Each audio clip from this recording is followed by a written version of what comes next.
Assalamualaikum warahmatullahi wabarakatuh. Salam satu Corolla sejuta saudara. Oke sahabat Corolla, di kesempatan kali ini saya bakal bahas permasalahan starter ya.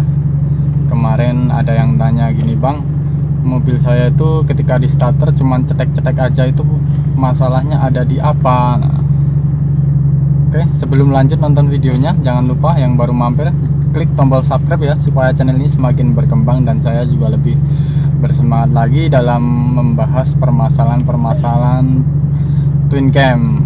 Biasa namanya mobil tua pasti ada aja yang masalahnya ya. Jadi di sini bakal saya bahas satu persatu permasalahan cetek-cetek itu ada di aki, dinamonya atau apanya. Oke, misal kita nggak bisa benerin, paling tidak kita tahulah permasalahannya ada di apa gitu. Kalau posisi mesin dingin gampang, posisi mesin panas kok berat, nah kita bisa coba dipukul ya, starternya kita pukul pakai batu atau kunci roda gitu. Kalau nanti langsung gampang, nah itu biasanya bos starter, jadi kayak jungkit gitu angkernya. Oke, kita ke ruang mesin aja yuk biar lebih jelas. Oke teman-teman semua, sahabat Corolla, jadi misal mesin di starter udah panas atau posisi dingin tetap cetek-cetek. Nah ini permasalahan bisa di aki atau dinamo. Tapi kalau aki biasanya kadang posisi panas tuh tetap gampang di starter karena aki udah ngisi ya, walaupun nanti kalau udah dingin akinya rekor lagi. Nah seperti itu. Nah sekarang kita bahas nih posisi dingin ya. Posisi dingin di starter cetek-cetek. Nah tentu kita yang perlu kita curigai pertama tentu akinya ya.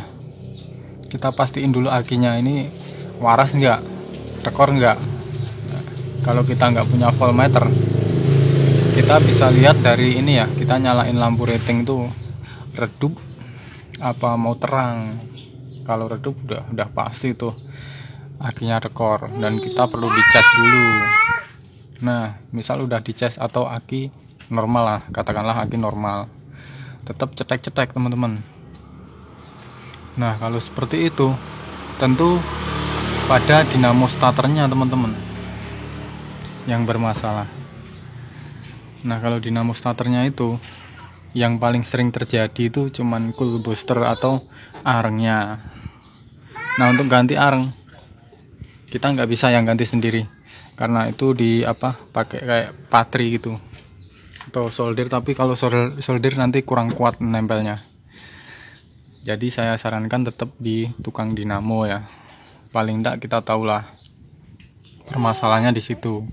Untuk ganti cool booster kalau di tempat saya nih sekitar 125-an lah kurang lebih. Nah kalau kita bongkar sendiri starternya biasanya dapat diskon sekitar 25.000 atau 30.000. Tapi beda tempat beda harga ya. Seperti itu. Kalau angkernya kemarin ya saya udah pernah ngalamin tuh di tukang dinamo, pernah disuruh ganti harga sekitar 400. Kalau angkernya yang bermasalah. Angker yang bermasalah itu udah ini ya, kalau angkernya yang bermasalah itu udah aus, jadi diganti cool booster sekalipun baru biasanya nggak nyampe 1 bulan itu udah berat lagi. Diganti cool booster baru bisa sembuh, cuman nggak lama, paling sekitar 1 bulan. Kalau jarang pakai ya mungkin 2 bulan lah, tapi pasti kumat lagi. Karena apa? Cool booster kan agak panjang ya, kurang lebih segini. Jadi nanti kalau angkernya yang bermasalah, baru cool booster baru berkurang dikit aja, nanti udah berat lagi teman-teman. Seperti itu. Ciri-cirinya seperti itu. Kalau cool booster masih tebel tapi tetap berat, nah itu udah pasti di angkernya. Itu kalau posisi dingin tetap cetek-cetek, panas juga tetap cetek-cetek teman-teman. Nah sekarang saya bahas kalau posisi panas ya. Kalau posisi panas cetek-cetek nih teman-teman, itu yang paling sering terjadi karena akinya. akinya yang bermasalah teman-teman, tapi juga bisa di starternya. Nah kalau akinya, jadi akinya tuh tekor. Nah kalau tekor kan hubungannya dengan dinamo pengisian teman-teman. Jadi kemarin saya sempat ngalamin gini, indikator aki tetap mati. Terus mobil saya belum saya pasangin voltmeter ya, jadi nggak tahu pengisiannya itu seperti apa. Jadi ketika nggak saya panasi sehari atau 2 hari, itu tekor, aki selalu tekor. Dan posisi panas itu berat banget starternya. Ternyata memang akinya itu strumnya kurang gede teman-teman. Jadi ngisi cuman kurang gede. Jadi kalau udah dipakai jalan dan dimatiin nanti di starter lagi agak susah. Nah ternyata yang rusak ada pada dinamo pengisiannya, dioda. Biasanya di dioda. Kalau IC biasanya langsung ini ya, langsung nyala indikator akinya. Nyala dan biasanya aki langsung drop, langsung habis. Ini sepengalaman saya teman-teman ya, mungkin ada teman lain yang beda kasusnya. Jadi seperti itu. Jadi permasalahan starter berat tuh hubungannya cuman aki sama dinamo starter ya. Seperti itu. Kalau dinamo starter yang paling sering terjadi yaitu areng atau angkernya. Oke.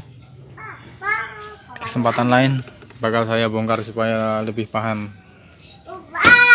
Nah untuk angkernya itu seperti apa? Nah, seperti ini ya teman-teman ya.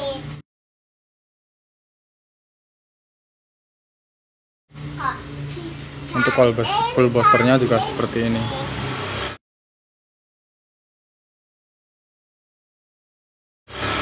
Jadi cukup jelas ya teman-teman ya. Untuk cara bongkarnya besok di kesempatan lain saya bikinkan videonya. Karena apa? Saya nggak bongkar langsung. Karena memang kita nggak bisa benerin sendiri ya. Tapi kalau ganti angker kita bisa. Cuman kalau ganti coil booster malah kita nggak bisa karena kita nggak punya solder yang kuat ya teman-teman ya. Kalau di bengkel dinamo biasanya bukan solder sih, kayak besi yang dibakar gitu. Nah itu bener-bener kuat. Kalau cuman disolder nanti kurang kuat, bisa putus lagi, sia-sia. Oke, meskipun nggak bisa benerin sendiri, paling enggak kita tahu lah permasalahannya ada di apa. Seperti itu ya teman-teman ya. Jadi kalau cetek-ceteknya posisi mesin panas, nah, itu tetap paling sering terjadi di dinamo starter. Tapi kalau posisi mesin dingin ya bisa aja di akinya karena tekor. Nah aki tekor tuh permasalahannya ada di dinamo pengisian. Seperti itu ya teman-teman ya. Misal penjelasan saya masih kurang jelas, boleh ditanyakan di kolom komentar. Salam satu Corolla sejuta saudara. Terima kasih.